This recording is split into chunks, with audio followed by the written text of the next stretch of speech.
우리 열왕기하 14장 또 오후 말씀으로 은혜 나누겠습니다.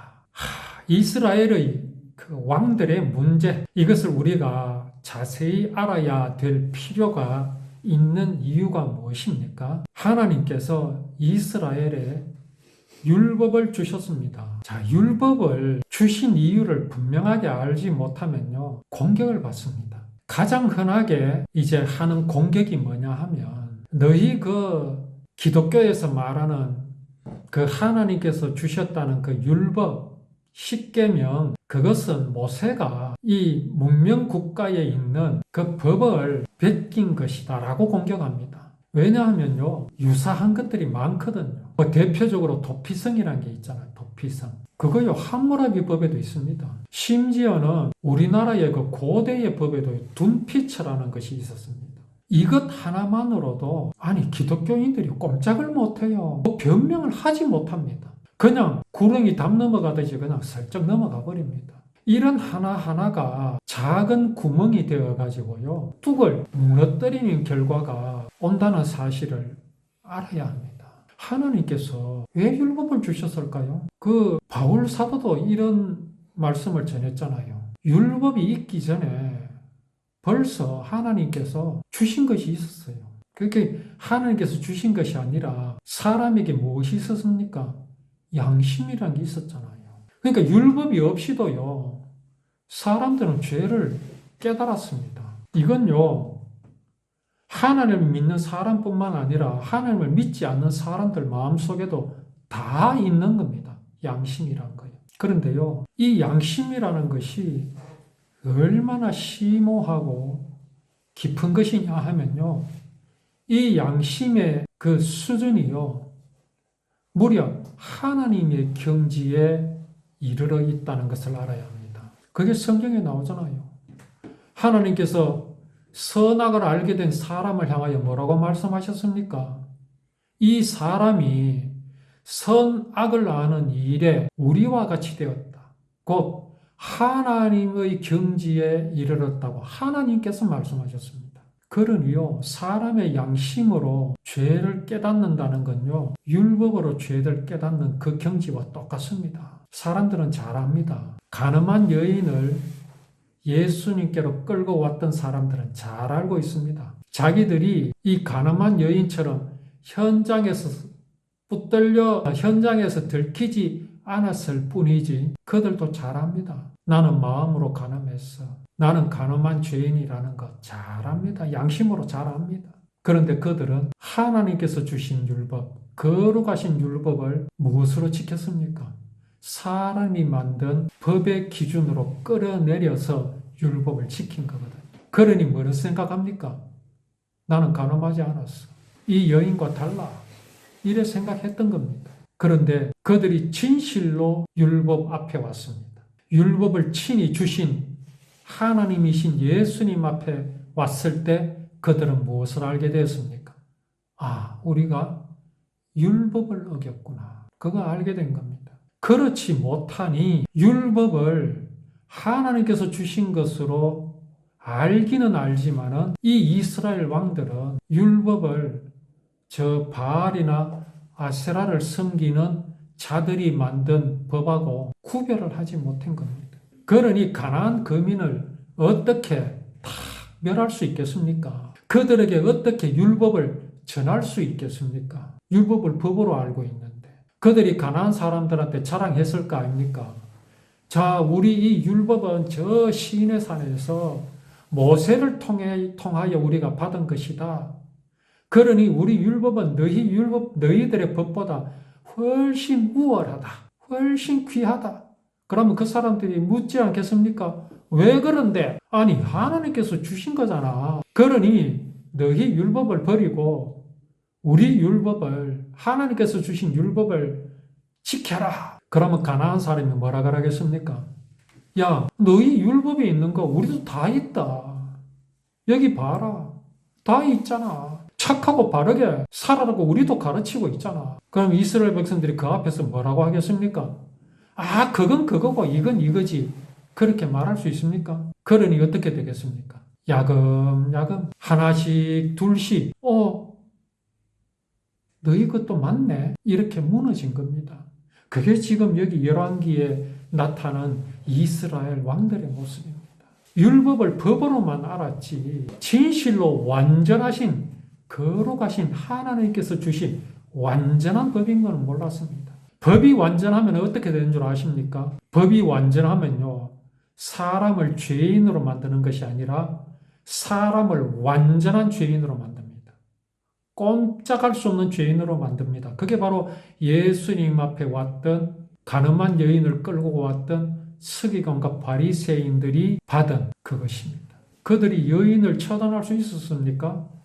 가늠하지도 않았는데. 그러나 그들이 율법 앞에 왔을 때는 세상의 법이 가르쳐주지 못한, 세상의 법이 정죄하지 못하였던 죄를 그들은 진실로 율법 앞에서 죄인이 된 겁니다. 이것으로 율법이 끝난다면 율법은 완전한 법이 될 수 없습니다. 율법이 완전하다는 것은, 율법은 거룩하다는 것은, 율법은요, 사람을 살리는 법입니다. 그렇게 죄를 깨달은 사람을 하나님은 율법으로 어디로 인도하십니까?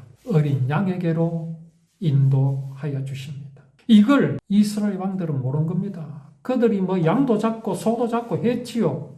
하면 뭘 합니까? 그렇게 양도 잡고 소도 잡는 거는요, 바알신도 합니다. 아세라 신께도 그렇게 합니다. 근데 그거 구별 못 하는 겁니다. 왜 소를 잡아들이는지, 왜 양을 잡아들이는지, 사람이 만든 종교는 왜 그런 희생 제물을 잡습니까? 이것 드시고 노여움을 푸시옵소서.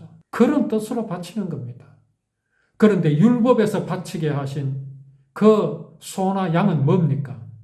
희생 제물입니다. 나의 죄를 대신하여 죽는 것으로 드리게 하신 겁니다. 이걸 모르니 우리도 짐승을 잡아 드린다. 너희도 짐승을 잡아 드리네. 그러면 갔네. 이렇게 되는 겁니다. 율법을요, 구원을 이루실 하나님의 언약인 것을 모르기 때문에 이런 현상이 나타난 것입니다. 자, 이제 이 아마샤가요, 좀 잘난 것 같거든요. 또 이 사람이 보이는 모습이 또 한 게 있습니다. 요아스가, 자기 아버지 요아스가 어떻게 죽었다고 했습니까? 그 여호야다와 그의 아들 스가랴 선지자를 죽였기 때문에 그 신하들 중에서 여호야다와 스가랴를 따르는 신하들이 있었습니다. 그것을요, 보복한 거거든요.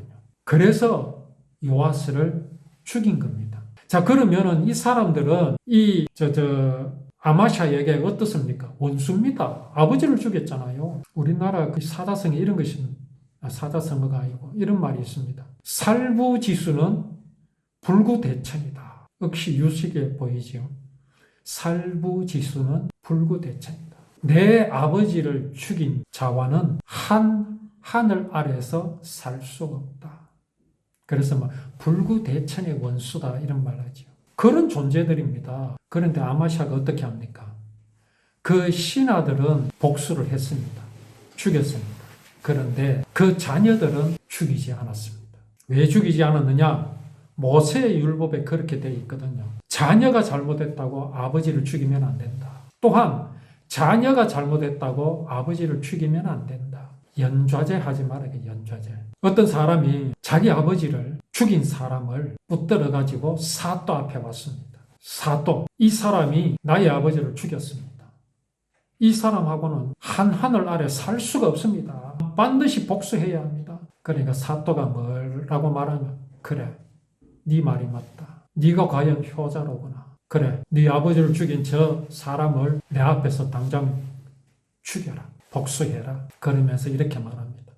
네 아들도 여기 데리고 나오고 네 아버지를 죽인 저 사람의 아들도 여기 나오게 해라. 그리고 네가 네 아버지를 죽인 저 사람을 죽이는 것을 저 사람 아들이 보게 해라. 그러면 저 사람의 아들도 너와는 하늘 아래서 살 수 없는 것 아니냐.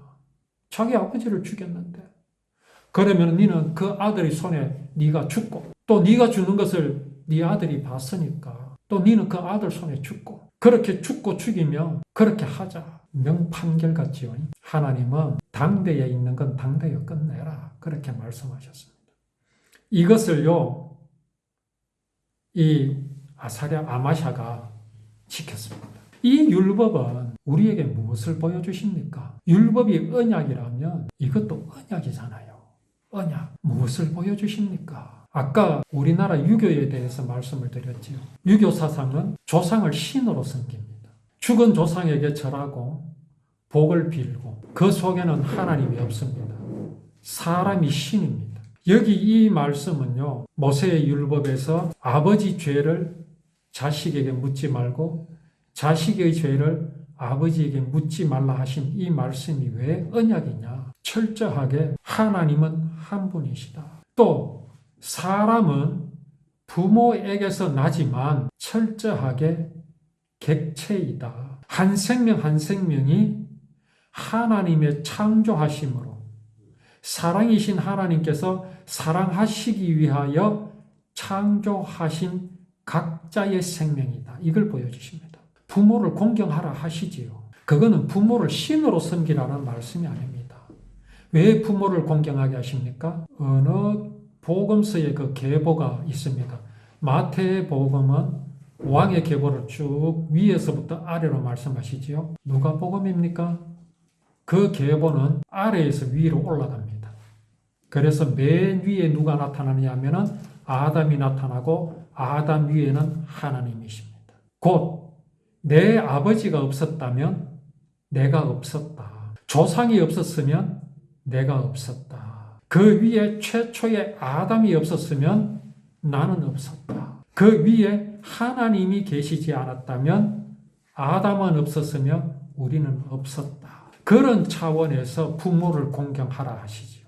왜요? 하나님은 내 부모를 통해서 나를 창조하셨고 이 땅에 보내셨기 때문에 부모를 공경하라 하신 것은 곧 하나님을 공경하라 하시는 그것을 보여주시기 위해서 하신 말씀이지요. 그러나 각 개인은요, 하나님 앞에서 존귀한 자입니다. 이런 존귀한 자를 아버지가 범죄한 것으로 처단해야 된다? 이것은 하나님의 사랑도 아니고 하나님의 뜻도 아니란 것을 보여주십니다.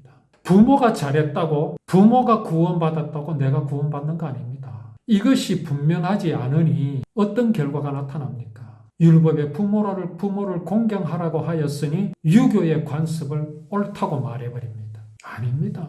왜 율법에서 부모를 공경하라 하셨는지, 왜 하나님께서는 아버지의 죄를 아들에게 묻지 말고 아들의 죄를 아버지에게 묻지 말라고 하셨는지, 이는 각 사람, 각 객체가 하나님 앞에서 소중한 존재이고 각 사람은 하나님께서 사랑하시기 위하여 창조하신 하나님의 사랑의 대상임을 분명히 하는 그 말씀을, 그 하나님의 사랑을 보여주시는 것임을 우리는 알아야 합니다. 이것을 아마샤가 진실로 알고 이 율법을 지켰다면 그는 나중에 타락하는 왕이 되지 않았을 겁니다. 그렇게 모르고 지켰어도 하나님은 이것을 잘했다고 칭찬하시는 이유는 또 무엇이겠습니까? 전에도 말씀드렸듯이 이거는요, 서기관과 바리새인들이 그 바리새인들을 향하여 예수님께서 너희들의 의의가 서기관과 바리새인 같지 않으면 결단코 천국에 들어갈 수 없다라고 칭찬하신 말씀과 같습니다. 과연 그들이 천국 갈 수 있는 믿음입니까? 아님에도 불구하고 왜 예수님은 그런 말씀하셨습니까? 저들이 율법을 잘 보관하고 있기 때문입니다. 보관하는 것과 율법을 지키는 것은 다릅니다. 그러나 율법은 그들이 보관하였으므로 오늘 우리가 이 성경 말씀을 보고 있다는 것, 그것을 칭찬한 것일 뿐임을 알아야 합니다. 오늘 여기 아마샤가 율법을 지켰습니다. 아버지의 죄를 아들들에게 묻지 않았습니다. 이것이 과연 어떻게 율법을 지킨 것인가를 우리는 분명히 구별할 줄 알고, 진실로 우리는 율법을 정확하게 알고 하나님께서 보여주신 언약으로 알고 율법을 지키며 누리며 또 전하는 우리의 믿음이 되기를 원합니다.